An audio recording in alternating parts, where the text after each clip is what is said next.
It was a fascinating time in Nashville's musical history. Back in the 70s, a group of world-class sessions musicians, the Nashville Cats, attracted the attention of the legendary Bob Dylan. He decided to record here, and the rest is history. It's chronicled in a new exhibit here at the Country Music Hall of Fame. Mick Buck with the Country Music Hall of Fame is going to tell us about Dylan, Cash, and the Nashville Cats. This is a fascinating story, isn't it? It really is.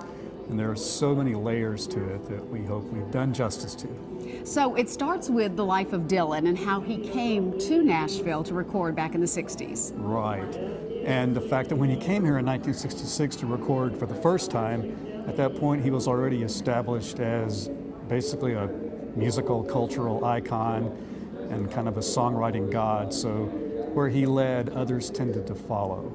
So he recorded 4 albums, or portions of 4 albums here. Yes. Of course, Nashville Skyline being one of the most famous one associated with Nashville. Right. That was the third in this series of albums he recorded here in 1969, and I think that album, more than any of the others that he worked on here, really showed his embrace of Nashville and country music. It was really a pretty straight-ahead country album in terms of instrumentation and some of the songs. And even his singing voice was much smoother than it had been before. And he did a great duet with Johnny Cash on the album.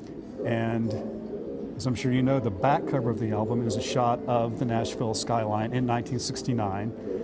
Again, I think indicating Dylan's embrace of the city and its musicians. And even the title of the album, Nashville Skyline, was something that Dylan insisted on. His record company, I understand, was opposed at first, but he insisted. So that's how this iconic masterpiece came to be. Bob Dylan was really a trailblazer, getting other acts to come to Nashville, but Johnny Cash was another one who really invited so many non-country acts to Nashville to record.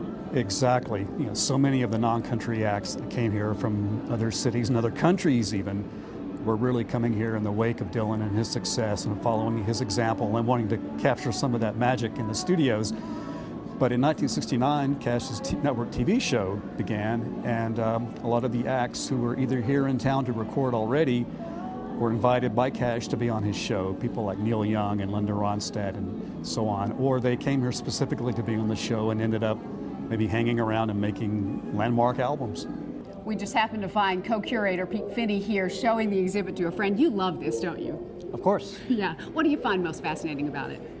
Well, we really feature the Nashville Cats, the musicians who played on all the records that were part of a big reason why so many outside artists came here. And the center of the exhibit is 16 listening booths that have the bios and photographs and 6 songs each for 16 different key musicians that you can listen to. And what I love is that nobody's going to have time to listen to all of them. But if you just go into 2 or 3 and listen to a couple of songs and read some of the musician credits, you realize how diverse all the musicians were. You realize how a group of maybe 20 or 30 interacted, and you see the same names over and over, and you'll see the same guys playing on an Elvis track who are playing on a Bob Dylan track, who are playing on a Conway Twitty track, side by side. And that's something we consciously went for, to show that diversity.